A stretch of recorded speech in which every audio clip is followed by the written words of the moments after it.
राधे राधे सभी को। जय श्री कृष्णा। आप सभी का स्वागत है हमारे यूट्यूब चैनल आरजे कथा कीर्तन में।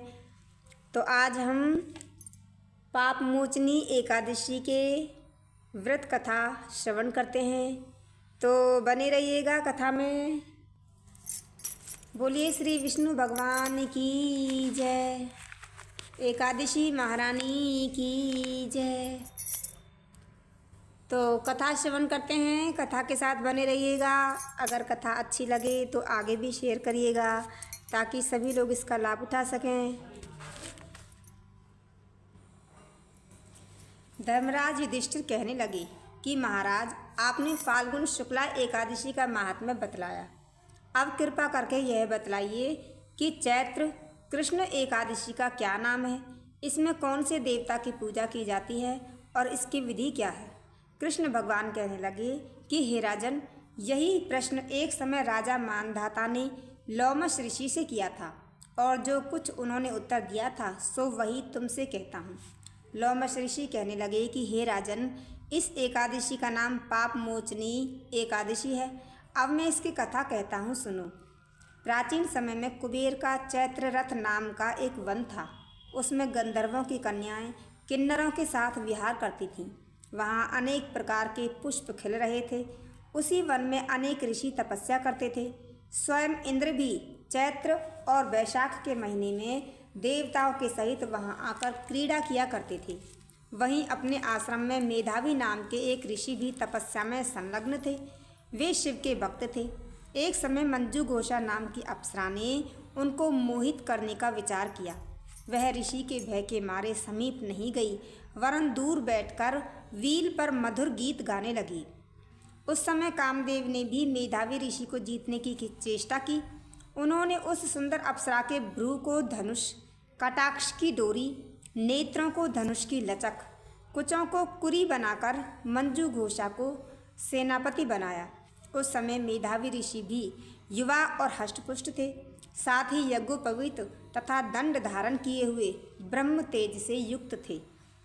मंजू घोषा ऐसे सुंदर ऋषि को देखकर उनकी सुंदरता पर मोहित हो गई और अपने गीत, चूड़ियों और नुपुरों की झंकार तथा नृत्य कला द्वारा हाव भाव दिखाकर मुनि को रिझाने लगी। पर्याप्त समय तक यह क्रम चलता रहा और अंत में कामदेव ने ऋषि को पराजित कर दिया। फलस्वरूप ऋषि मंजू घोषा के साथ रमण करने लगे और काम के इतने वशीभूत हो गए कि उन्हें दिन तथा रात्रि का कुछ भी विचार नहीं रहा। इस प्रकार बहुत समय बीत गया। तब एक दिन मंजू घोषा कहने लगी, ऋषि जी, बहुत दिन बीत गए, अब मुझे स्वर्ग जाने की आज्ञा दीजिए। मुनि ने कहा, आज इसी संध्या को तो आई हो, प्रातःकाल होने तक चली जाना। मुनि के ऐसे वचन सुनकर अप्सरा कुछ समय तक और रुकी। अंत में उसने पुनः मुनि से विदा मांगी तो मुनि कहने लगे कि अभी तो आधी रात ही हुई है। अप्सरा ने कहा कि महाराज, आपकी रात तो बहुत लंबी है, इसका क्या परिमाण है? मुझे यहाँ पर आए कई वर्ष बीत गए हैं। उस अप्सरा की यह बात सुनकर मुनि को समय का ज्ञान हुआ तो विचार करने लगे कि इस अप्सरा के साथ रमण करते हुए हमको 57 वर्ष 9 महीना 3 दिन बीत गए। तब वह उनको काल के समान प्रतीत हुई। अत्यंत क्रोधित होने पर मुनि की आंखों से ज्वाला उत्पन्न होने लगी। वे कहने लगे कि मेरी कठिन परिश्रम से एकत्र की गई तपस्या को तूने नष्ट कर दिया है।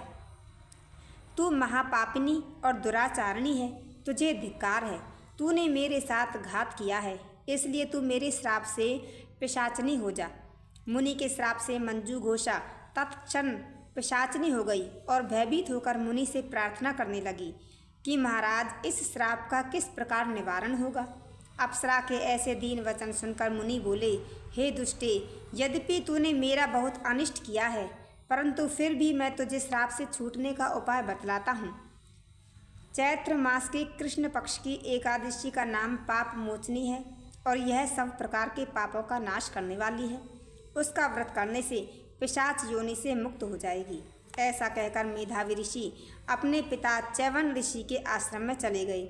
मेधावी को देखकर च्यवन ऋषि कहने लगे कि अरे पुत्र, तूने ऐसा क्या किया जिससे तेरा सारा पुण्य क्षीण हो गया। मेधावी कहने लगी कि पिताजी, मैंने अप्सरा के साथ रमण करके घोर पाप किया है। अब आप इस पाप से छूटने का प्रायश्चित मुझे बतलाइए। तब च्यवन ऋषि बोले, हे पुत्र, चैत्र मास के कृष्ण पक्ष के पापमोचनी एकादशी का व्रत करने से सब पापों का नाश हो जाता है, इसलिए तुम भी इस व्रत को करो। पिता की आज्ञा पाकर मेधावी ऋषि ने भी इस व्रत को किया, जिससे उनके सब पाप नष्ट हो गए और वे पवित्र हो गए।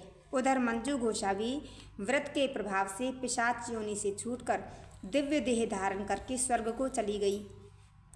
लोमश ऋषि कहने लगे कि हे राजन, पाप मोचनी एकादशी के व्रत को करने से सब पाप नष्ट हो जाते हैं। इस कथा को पढ़ने या सुनने से 1000 गोदान का फल प्राप्त होता है तथा व्रत करने से ब्रह्महत्या, गर्भपात, बाल हत्या, सुरापान, स्त्री से प्रसंग आदि सब पाप नष्ट हो जाते हैं। बोलिए श्री विष्णु भगवान की जय। तो ये पाप मोचनी एकादशी की कथा श्रवण आपने की, इसे आगे भी शेयर करिएगा ताकि सभी लोग इसका लाभ ले सकें आगे के लिए। तब तक के लिए राधे राधे, जय श्री कृष्ण।